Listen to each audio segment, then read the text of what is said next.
right, let's see here. Okay, well, so I don't normally do Saturdays. I haven't done Saturdays in a long time. But if you're watching on some platform, I wanted to see if I could get things over to the app. And actually from the app, it then sends it to the church Facebook page. So if all works, I'm just curious to find out. This should be live streaming from my personal Facebook page, the church YouTube, the church Facebook, as well as the church app, and therefore being saved in the church media library, which would be cool. 1 Corinthians chapter 10. See, this is an excuse. If I teach on a Saturday, I can teach on whatever I want to teach on. I'm not stuck in the book of Numbers. But I saw a post, an old post of mine, and it just kind of inspired me to want to talk about it. I even thought, I could just change Sunday's sermon and just make it the Sunday sermon. But in 1 Corinthians 10, verse 12 is the one I really want to focus on, and verse 13 is beautiful, but I do want to at least work my way up to 12, because Paul says in 1 Corinthians 10, "Moreover, brethren, I do not want you to be unaware."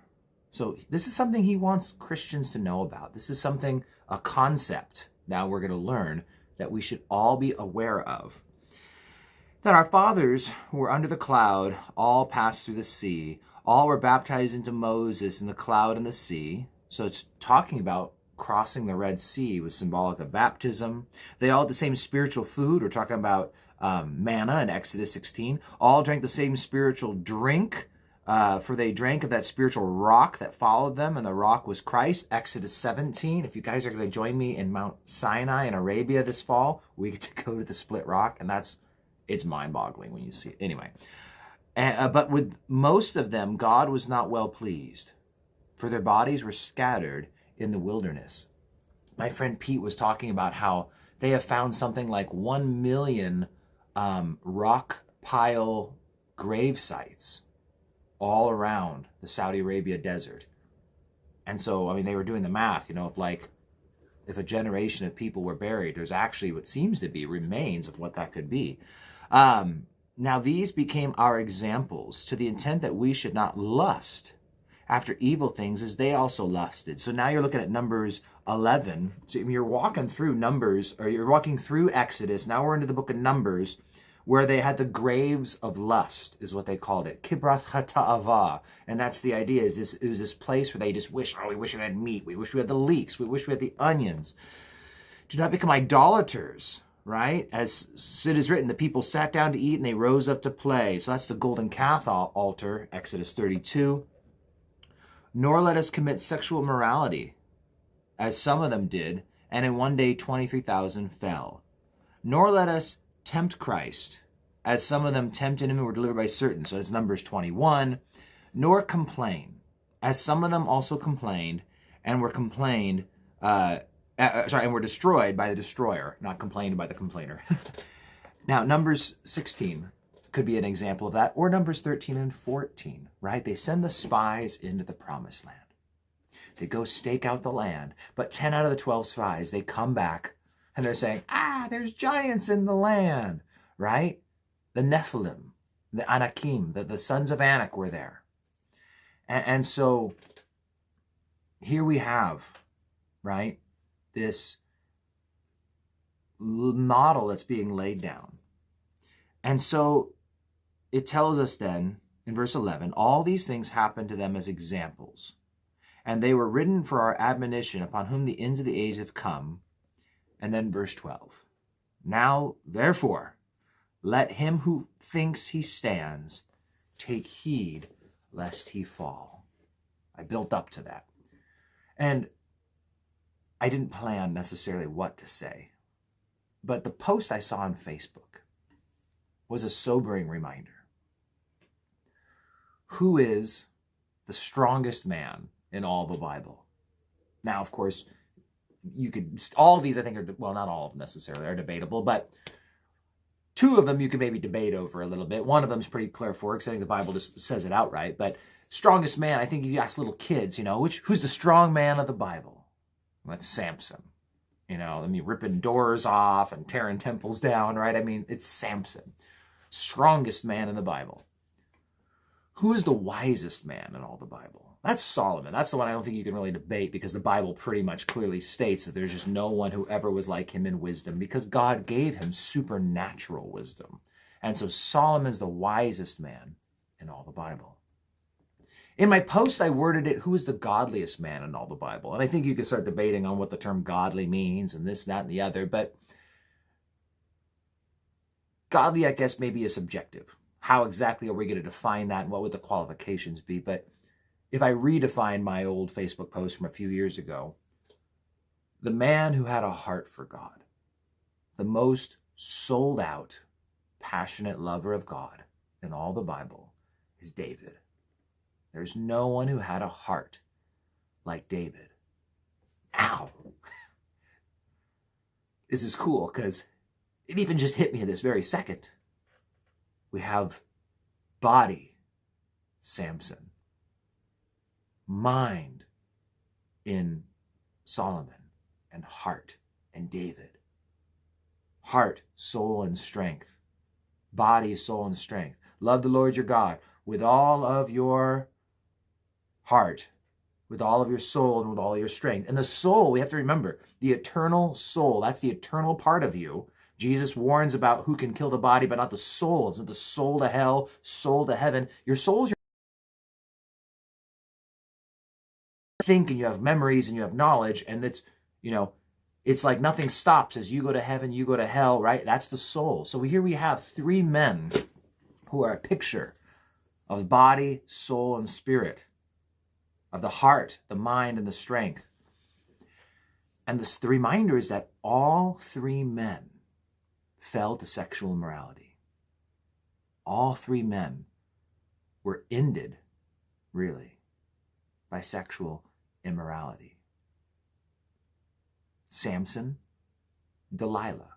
And that wasn't the first time with Samson, right? I mean, his first wife, because of a woman, he caused all sorts of trouble there. But Delilah ended up being his ruin. Oh yes, there was some redemption at the end of the story. But that's not how we want our story to end, right? Solomon has many wives. That was his ultimate ruin. I mean, that was, in many ways, it made him fall away from the Lord, and it led to a downfall that shouldn't have happened. I also believe, and have taught, we did Ecclesiastes recently, I think Solomon comes around in the end. But once again, what kind of a legacy is that? Who gave himself over to all these pagan women and allowed them to build all these pagan shrines and all these things. And then David and Bathsheba. Many will note his home and his legacy was not the same after Bathsheba. If you read the chapters after 2 Samuel chapter 12, it's about David running. David has his kids doing stuff with each other. He has his kids turning back on him. I mean, his whole house falls apart after Bathsheba. Then it doesn't mean that David doesn't, he ends up the sweet psalmist of Israel, right? And he wrote some of those psalms that we know and love after. So it's a great reminder that God can restore and redeem. But the Proverbs tell us that the seductress will reduce a man to a crust of bread. And it's a sad thing to be reduced to a crust of bread. French bread, right? Even if you overcook it, you can buy from the store too, but usually the store doesn't mess it up. But, cooking at home, my wife makes just phenomenal French bread. It just tastes so good. And it's not, I can't recall the last time she's overcooked it, but I know it's probably happened, right? And you get the hard crust, but still, when you break that thing open, you just want to scoop the inside out. And you remember, maybe you weren't a little kid when you did it. Shame on you. But you reach in and you grab the yummy stuff out of the inside and you get left with this hard crust of bread. And that's why we have all these funny recipes where you use the crusts, for other things, because it's not as pleasant to eat as that yummy inside. But that's a man who's fallen to a seductress. He's reduced to just being that gutted crust of bread. He's hardened, less useful, less desirable, and on the inside, empty. That's what happens when you fall to immorality. 1 Corinthians 10:12 says, therefore, let him who thinks he stands take heed lest he fall. Some people think, like, I'm too old for adultery. Yeah, that's foolish. David was at least in his 50s when he committed his sin with Bathsheba. David could have been 60, but at bare minimum, he was in his 50s. That's just the facts. So you do your timelining and whatnot. And so 50s or 60s. A pastor, extremely famous, and one whom I have admired, recently had to step down due to an adulterous relationship. He's 73. And this relationship took some time. I don't know exactly all the details, but it does sound like it wasn't in the far, far, far past. The reality is that we come up with maybe a foolish reason to think that we can just, we're fine. But no, take heed lest you fall. And it could be a different sin that you might be prone to. I would say that adultery is a game ender for so many people. And it's one with consequences that just you can't come back from, like other things. But just remember that in those earlier verses, it was talking about how the people complained. And maybe that's something. Maybe Satan's not going to get you to commit adultery, but he's going to get you to start complaining. And he's going to put bitterness in your heart. And so, yeah, all that said, I just got notified that my live stream on the church app, I think it said, got aborted. So we'll find out if that worked at all. But that was part of today. It was a test run to see if I could get this thing to work. If not, maybe I can try and troubleshoot it. It'd be cool to be able to live stream to the church app because then it'd be saved there. But all that said, just remember this. We're all prone to temptation, every one of us. And all of us have different temptations we are more prone to. And so remember in chapter 10 of 1 Corinthians, verse 13, no temptation has overtaken you except such as common to man. So first off, remember that you're not weird. You're normal. And if you suffer temptations, you're only suffering the temptations that are common to man. And even if you think it's an odd temptation, just trust me, there's other people.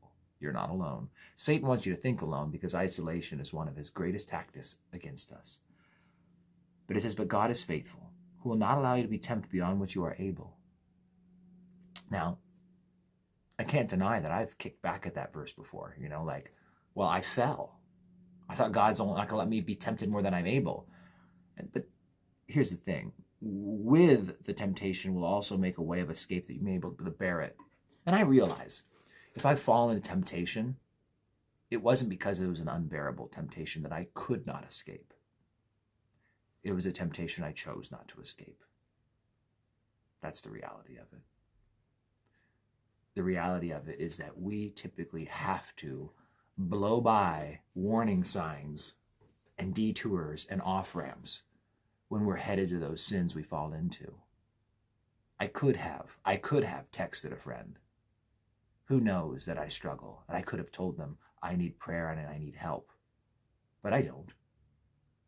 I could have stopped the conversation. I could have stopped talking to the person I was about to commit sin by opening my big mouth in an ungodly way. I could have turned off my phone or the television if I was going to watch something that I shouldn't be watching. I could have, but I didn't. You stop before you go into the store where you're going to buy the whatever.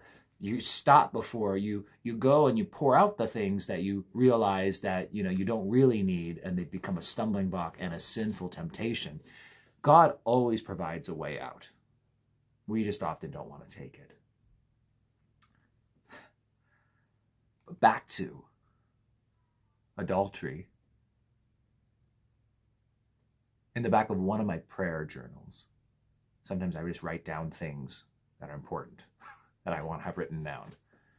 And once upon a time when I was praying or whatnot, this was just the line that I feel the Lord gave me was extreme, precautions, whatever. I don't have it written down. Well, I have it written down. I don't have it all memorized. But basically,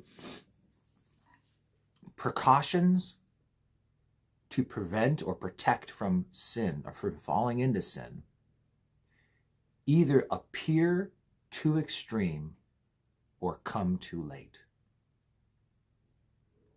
Precautions to keep us from falling into sin either appear too extreme or they come too late. Sexual immorality was specifically what was on my mind as I wrote that, because I do a lot of precautions to keep me safe. Arla Christie's watching right now. Hi, Arla. I'm using you as an example just to embarrass you. Thank you. I just throw out here, logically speaking, I don't speak with women alone. I create group chats with my wife involved. That way there's never a temptation, never a problem.